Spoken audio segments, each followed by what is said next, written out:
mengungkap rumah produksi pil ekstasi.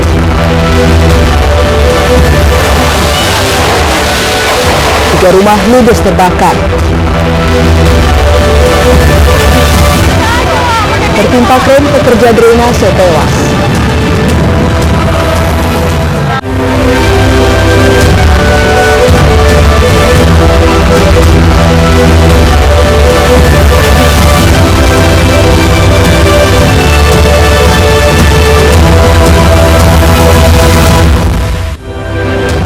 Selamat pagi pemirsa, Ayu Sumut kembali menyapa Anda.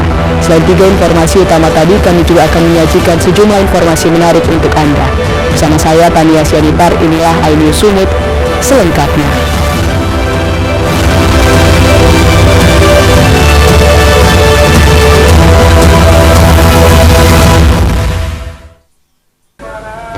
Pemirsa, Polres Tanjung Balai bersama Loka BPOM Kota Tanjung Balai berhasil mengungkap keberadaan rumah produksi pembuatan pil ekstasi di salah satu rumah di Kelurahan Seiraja, Kota Tanjung Balai. Petugas juga menangkap 6 orang tersangka sekaligus menyita sebanyak 439 butir pil ekstasi, 50 gram sabu, bahan obat-obatan, dan alat pencetak pil ekstasi.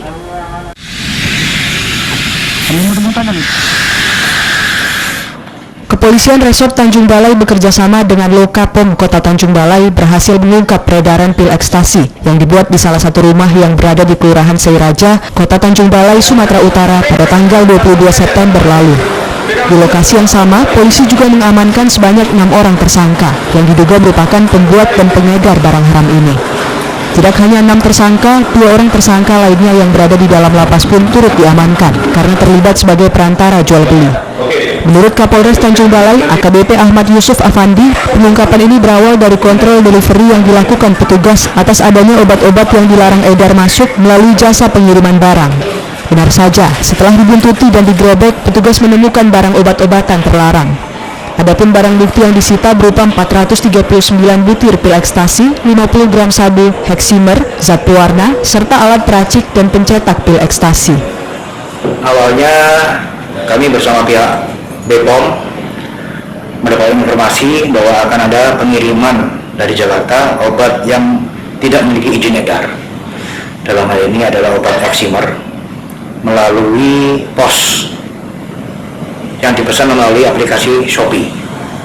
Nah, setelah itu kita melaksanakan kontrol delivery bersama pihak BPOM dan pada saat barang itu diambil, diikuti sampai ke rumahnya.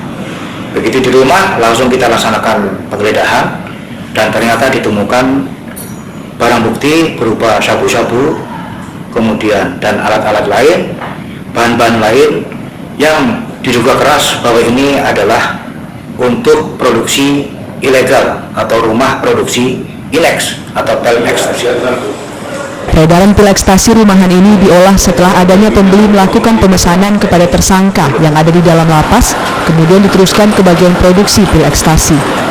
Polisi hingga kini terus menyelidiki kasus produksi pil ekstasi yang dilakukan para tersangka.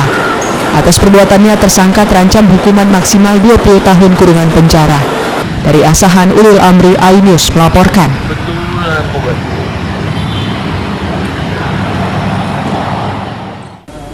Pemirsa, aksi 2 kawanan curanmor yang melakukan pencurian di salah satu halaman parkiran masjid di Kabupaten Deli Serdang terekam kamera CCTV. Para pelaku beraksi di tengah jemaah yang sedang melaksanakan salat subuh. Foto kita 2 kali 3 kali ini nggak bisa, cepat dia gitu. Orangnya. Inilah rekaman CCTV yang memperlihatkan aksi para pelaku curanmor saat beraksi melakukan pencurian di Masjid Jami Mahmudiyah, Desa Pardamaian, Kecamatan Tanjung Morawah, Deli Serdang. 2 orang pelaku masuk ke halaman masjid dengan mengendap-endap sambil memantau situasi sekitar. Setelah situasi dirasa aman, pelaku langsung menuju ke salah satu sepeda motor yang terparkir, mematahkan stang yang terkunci dan membawanya kabur. Pencurian ini berawal saat korban memarkirkan sepeda motornya di depan masjid, lalu bersama jemaah lainnya melaksanakan sholat subuh di dalam masjid. Saat selesai melaksanakan sholat dan hendak pulang ke rumahnya, korban tidak lagi mendapati sepeda motornya di pelataran parkir. Korban pemilik sepeda motor mengatakan aksi kejadian ini telah kerap terjadi di lokasi masjid.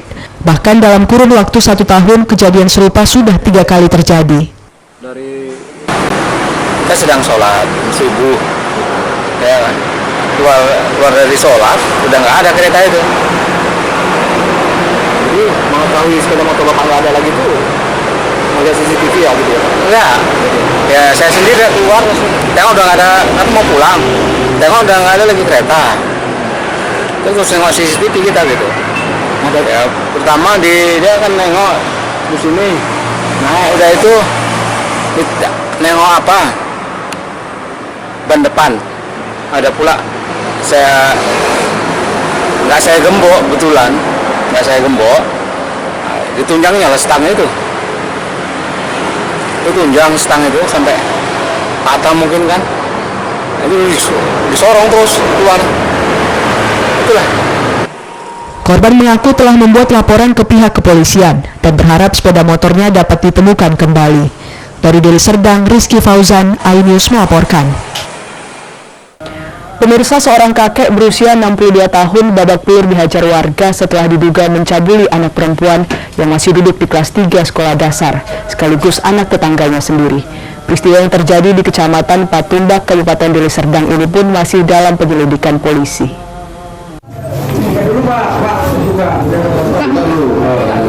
SK 62 tahun warga Kecamatan Patumbak, Kabupaten Deli Serdang babak belur dihajar warga setelah diduga melakukan pencabulan terhadap seorang anak perempuan yang duduk di bangku kelas 3 sekolah dasar atau SD.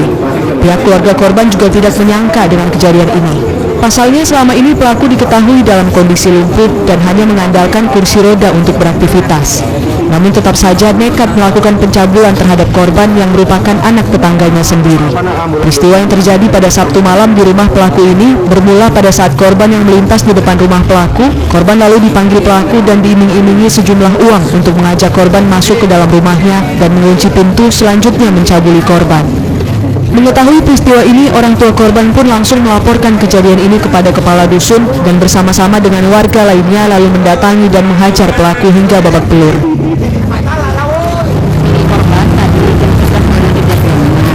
Tapi memang masih menempel, belum masuk.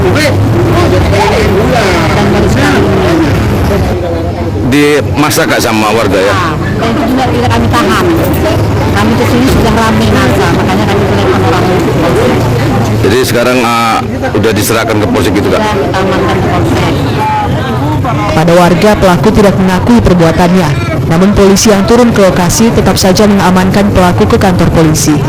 Dari Medan, Said Ilham, iNews melaporkan. Pemirsa, ruko penyulingan tabung gas dan oksigen terbakar. Tetaplah bersama kami di iNews.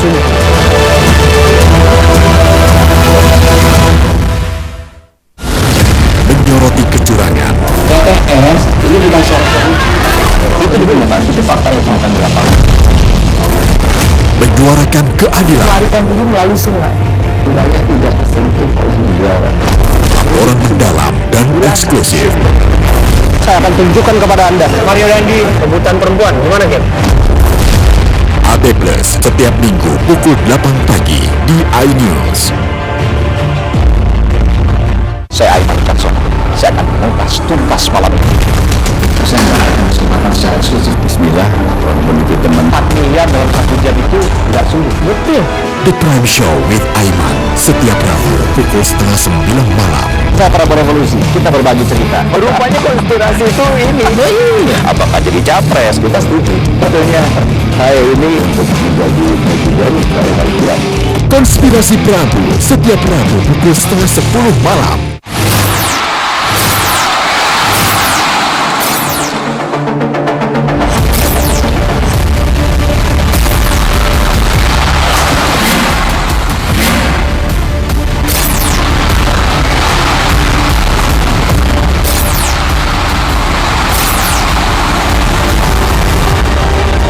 BWF European Tour 2023 live iNews, new home of badminton.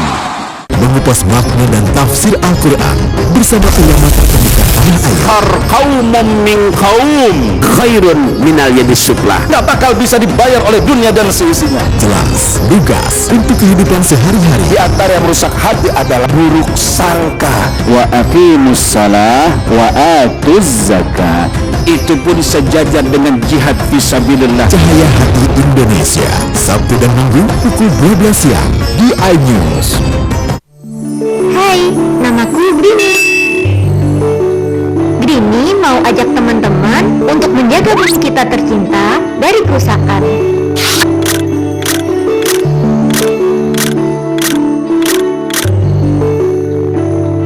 Mau tahu gimana caranya?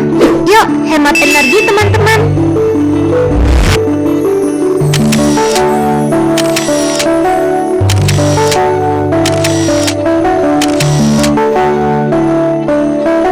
Kurangi penggunaan plastik sekali pakai. Terus mainan kita kalau udah nggak dipakai, sumbang ke teman lain yang membutuhkan. Bisa kan teman-teman?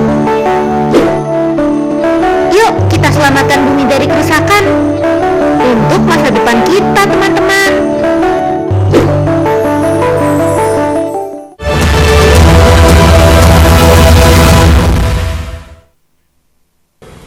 Terima kasih Anda masih bersama kami di iNews Sumut Inspiring and Informatif. Pemirsa, 3 unit rumah semi permanen di kawasan padat penduduk, tepatnya di Jalan Abdul Sani Muthalib, Kota Medan, Sumatera Utara, musnah terbakar.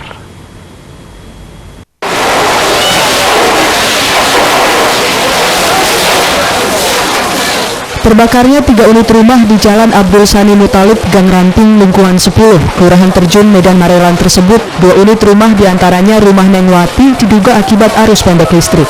Sebelum petugas pemadam kebakaran dari Pemko Medan datang ke lokasi, warga secara bersama-sama memadamkan api dengan cara menyiramkan air parit yang berada di sekitar lokasi kebakaran. Namun setelah 3 unit mobil pemadam kebakaran tiba di lokasi, api baru dapat dipadamkan, sehingga puing-puing rumah tersebut mengeluarkan asap.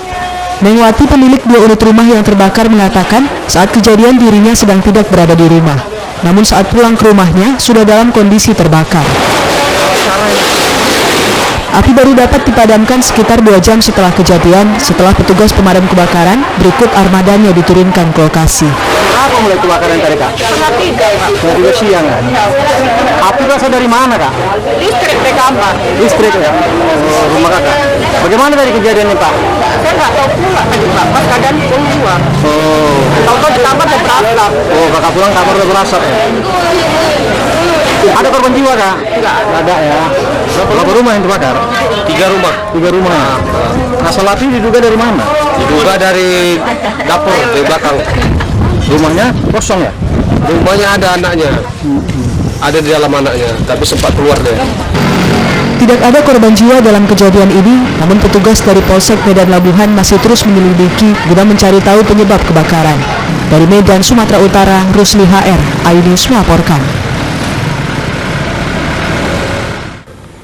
Pemirsa, 1 unit rumah toko tempat penyimpanan tabung gas dan oksigen di Kota Tebing Tinggi terbakar. Api berasal dari kebocoran tabung gas saat pekerja diduga sedang penyulingan secara ilegal.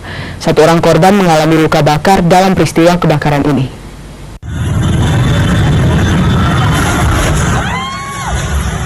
Beginilah detik-detik saat penjaga ruko penyimpanan tabung gas dan oksigen mencoba menyelamatkan diri saat api menyambar dari kebocoran tabung gas dan langsung terpental terjatuh dari lantai 3. Kejadian kebakaran ini terjadi di Jalan Imam Bonjol, Kelurahan Satria, Kecamatan Padang Hilir, Kota Tebing Tinggi. Kuat dugaan peristiwa ini terjadi karena pekerja diduga melakukan penyulingan secara ilegal. 1 orang korban mengalami luka bakar yang cukup parah dalam peristiwa kebakaran ini. Korban pun hingga kini masih dalam perawatan intensif di salah satu rumah sakit di Kota Tebing Tinggi. Pemadam kebakaran milik Pemko Tebing Tinggi yang mendapat laporan langsung terjun ke lokasi dengan menurunkan 6 unit mobil pemadam kebakaran. Api pun dapat dipadamkan 3 jam kemudian. Ini gudang, Pak? Gudang apa, Pak? LPG, Pak. LPG?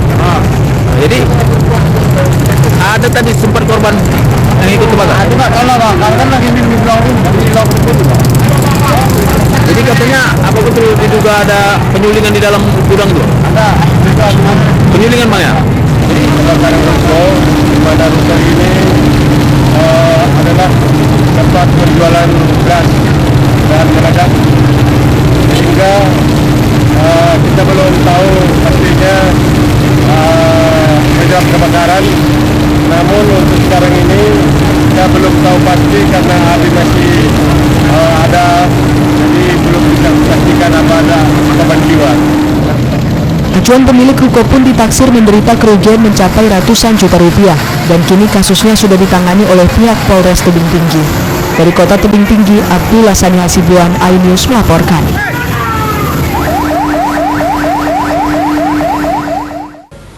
Pemirsa, seorang pria pengendara sepeda motor tewas setelah menabrak pohon di pinggir jalan saat melaju dengan kecepatan tinggi di tengah guyuran hujan lebat di Desa Buntu Bedimbar, Kecamatan Tanjung Morawah, Kabupaten Deli Serdang, Sumatera Utara.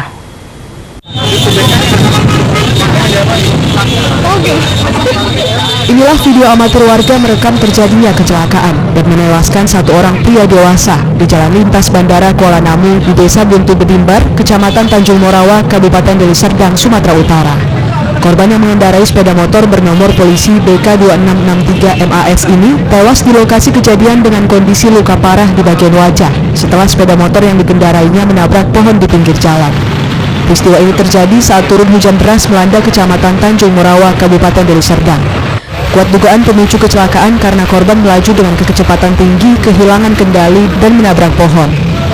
Pihak kepolisian Polresta Deli Serdang saat tiba di lokasi kejadian mengatakan pihaknya masih melakukan pendalaman dan penyelidikan atas laka tunggal yang dialami seorang pria dewasa ini. Sebab identitas korban tidak ditemukan di saku celana milik korban tersebut. Ini seputaran jalan ke arteri bandara, nggak jauh dari simpang kayu besar. Nah ini kronologis kejadian bisa diceritakan? Sampai sekarang kami masih di TKP ini masih melakukan penyelidikan. Namun lihat dari TKP ini diduga nih kecelakaan tunggal, diduga. Tapi kami masih mendalami lagi untuk penyelidikan dalam perkara ini. Korban berapa orang? Korban itu seorang laki-laki dewasa, namun identitasnya masih kita selidikin. Saat ini korban telah dievakuasi ke Rumah Sakit Amri Tambunan, Lubuk Pakam untuk diotopsi lebih lanjut. Dari Deli Serdang, Rizky Fauzan, iNews melaporkan.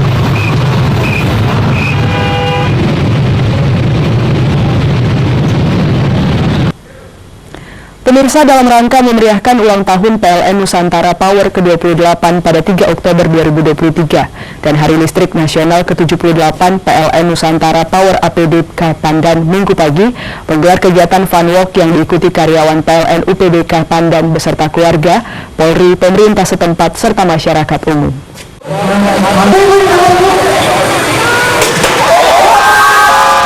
Kegiatan fun walk yang bertemakan Accelerating Renewable Energy, We Are the New Energy ini mengambil rute dari kantor PLN Nusantara UPDK menuju ke ruas jalan protokol di Kota Pandan hingga kembali finish ke kantor PLN UPDK Pandan sejauh 5 km lebih. Selain jalan sehat, kegiatan juga disertai beberapa acara lainnya seperti door prize dan bagi-bagi hadiah lainnya kepada seluruh peserta jalan sehat. Manajer PLN Nusantara UPDK Pandan menyampaikan fun walk yang diadakan PLN Nusantara Power UPDK Pandan sebagai ajang silaturahmi antar seluruh karyawan serta bentuk kebersamaan PLN Nusantara Power dengan masyarakat di Kabupaten Tapanuli Tengah. Melalui kegiatan ini, PLN Nusantara Power juga bertransformasi dan terus berkomitmen menghadirkan terang ke seluruh negeri dan tetap ambil bagian dalam perjuangan Indonesia maju. Adapun tema acara fun walk ini adalah Accelerating Renewable Energy, We Are the New Energy, pilih sebagai landasan dan konsep kuat di tahun ini. PLN Nusantara Power UPDK Pandan dalam transformasi dan komitmen memberikan terang di seluruh negeri menjadi bagian dalam perjuangan membangun Indonesia tangguh dan dapat memberikan aplikasi kepada seluruh stakeholder PLN untuk terus bergerak. Perwakilan pemerintah Kabupaten Tapanuli Tengah yang turut hadir memeriahkan kegiatan fun walk UPDK Pandan ini menyatakan terima kasih partisipasi UPDK Pandan yang gelar kegiatan fun walk serta pembagian CSR bagi masyarakat Kecamatan Pandan. Sangat meriah dan kami sangat mengucapkan terima kasih atas partisipasi dan selama ini dukungan perhatian dari UPDK Pandan kepada masyarakat kami khususnya di wilayah kerja Kecamatan Pandan.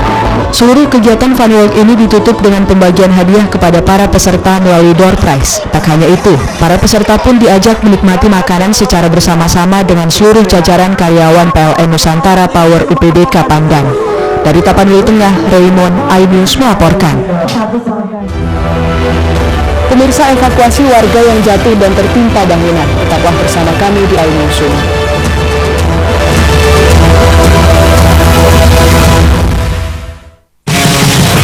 Variasi berita olahraga paling top dan sensasional, baik dalam dan luar negeri. Kalian menyaksikan Top Score bersama saya dan juga Ramai. Selamat datang di iNews Today. Lengkapi pagi Anda dengan update informasi terkini. Apa penyebabnya? Apakah karena aspal ruas jalan ini ambles membentuk lubang? Boleh mungkin dikasih senjata gara-gara boleh saya punya di bawah supervisor. Kita akan langsung bergabung bersama lagi saya Nur Ahmad. Sejumlah bahan pokok mulai mengalami kenaikan. iNews Today setiap Senin sampai Jumat pukul 10 pagi di iNews. Hadir menemani pagi Anda dengan sajian informasi unik dan menarik. Hutan yang merupakan hewan asli Papua Nugini dari Jepang disebut sebagai kareraisu. Menghadirkan bintang tamu yang menginspirasi. Campuran apa ini? Ini lemon. Oh lemon, iya. Kita perut, dipotongin dan dekat bagian mata. Morning Update Senin sampai Jumat pukul 7 pagi di iNews. Enak. Bikin mata kita melek. Dan rasanya mantap.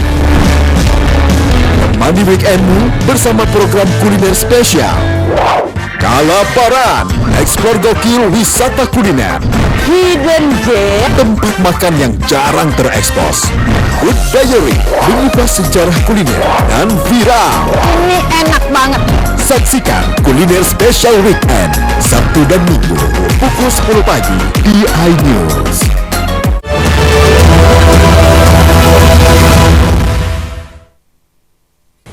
Terima kasih Anda masih bersama kami di iNews Sumut Inspiring and Informatif. Pemirsa, proyek drainase Pemko Medan menelan korban jiwa. Seorang pekerja meninggal dunia setelah tertimpa kren yang patah. Menurut Kepala Dinas Sumber Daya Air Bina Marga dan Bina Konstruksi Kota Medan, peristiwa ini terjadi karena ada kelalaian petugas di lapangan sehingga penanggung jawab sudah diberikan sanksi. Pakai beca aja lah, pakai beca.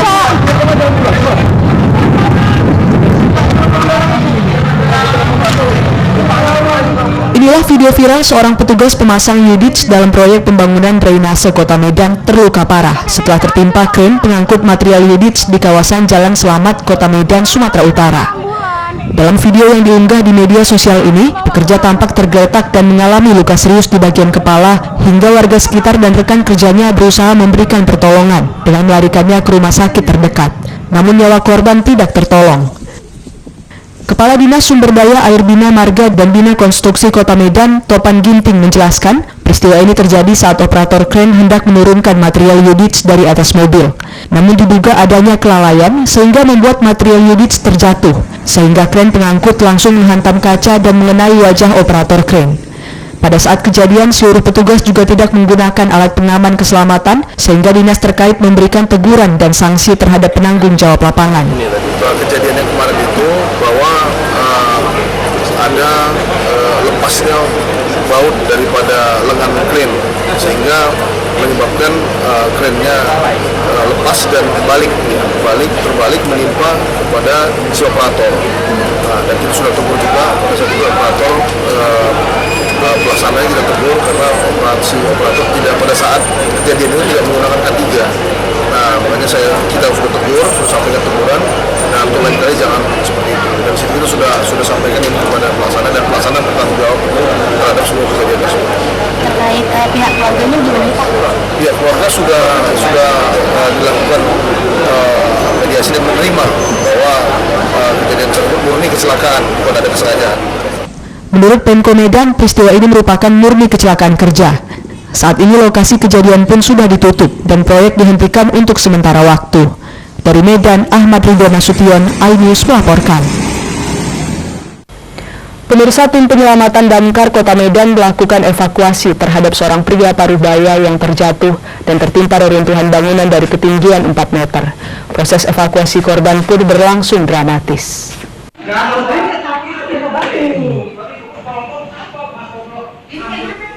Video amatir merekam kondisi Wagiman, pria Parubaya yang terperosok dan tertimpa bangunan di Jalan Ahmad Yani Medan. Dalamnya bangunan yang terperosok membuat petugas penyelamatan harus melakukan evakuasi menggunakan kren. Selama 1 jam proses evakuasi, petugas damkar berhasil mengangkat korban. Beruntung, korban yang dievakuasi masih dalam keadaan selamat, meski mengalami luka akibat tertimpa reruntuhan. Kasih Penyelamatan Damkar Medan, Gama Halilu, mengatakan diduga bangunan runtuh karena abrasi sungai, di mana lokasi bangunan berada tepat di pinggir sungai. Langsung turunkan tim penyelamatan sampai di sini kita lihat korban sudah berada di lubang kedalaman sekitar 3-4 meter. Kondisi korban sudah ditemukan, masih bisa berkomunikasi dengan baik, namun ada pendarahan. Kita lakukan evakuasi dalam waktu sekitar 2 jam. Saat ini korban sudah dievakuasi dan dibawa tim Public Safety Center ke rumah sakit untuk mendapatkan perawatan. Dari Medan, Ahmad Ridwan Nasution, iNews melaporkan.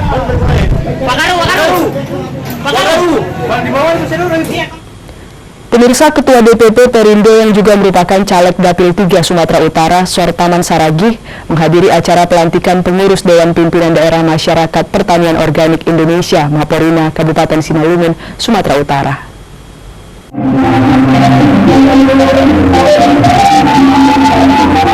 Sebagai wujud kepedulian akan kesehatan dan kesejahteraan masyarakat, Maporina hadir di Simalungun, Sumatera Utara.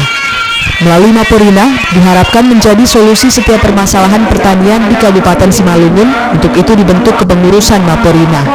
Dalam kesempatan ini, Arbanus Sinaga dilantik sebagai Ketua DPD Maporina Simalungun. Sementara Dr. Sortaman Saragih menjadi Dewan Penasehat yang dilantik bersama pengurus lainnya dan disaksikan oleh Bupati Simalungun serta tokoh Sumatera Utara Parlindungan Purba, Gusmiadi, dan Sukirman sebagai Duta Organik Asia. Tanaman dengan pupuk organik atau tanaman organik saat ini sangat dibutuhkan masyarakat. Selain sehat, harga jual dan belinya juga relatif lebih mahal dan menguntungkan bagi petani. Sortaman Saragih, Ketua Bidang Kesehatan DPP Perindo, berharap pola penggunaan pupuk kimia akan berkurang dan petani beralih menggunakan pupuk organik. Ini adalah kegiatan peresmian dibentuknya Maporina, itu masyarakat petani organik Indonesia di Kabupaten Simalungun. Jadi acara ini adalah untuk membangun budaya bertanam di Simalungun ini, itu mempergunakan pupuk organik karena kita tahu begitu besar dampak positifnya bagi kesuburan tanah dan juga bagi kesehatan orang yang mengkonsumsi makanan-makanan hasil pemeliharaan atau pertanian dengan menggunakan pupuk organik ini. Jadi ini sekarang sudah dibentuk di Simalungun ini, dan kebetulan kita sebagai Partai Perindo ikut terlibat aktif di dalam ini untuk bisa mendorong masyarakat mengubah budaya yang selama ini mempergunakan pupuk kimia menjadi pupuk organik. Kiranya ini nanti menyebar di seluruh Indonesia sehingga negara kita ini menjadi negara yang sehat dan tanahnya juga bisa dipertahankan kesuburannya. Diharapkan dengan hadirnya Maporina ini, petani di Simalungun beralih pada penggunaan pupuk organik. Karena selain sangat menguntungkan, penggunaan pupuk organik juga baik untuk kesehatan masyarakat. Dari Simalungun, Dharma Setiawan, iNews melaporkan. Pemirsa, informasi tadi mengakhiri iNews Sumut hari ini. Saya Tania Sianipar mengucapkan terima kasih atas kebersamaan Anda. Selamat beraktivitas dan sampai jumpa.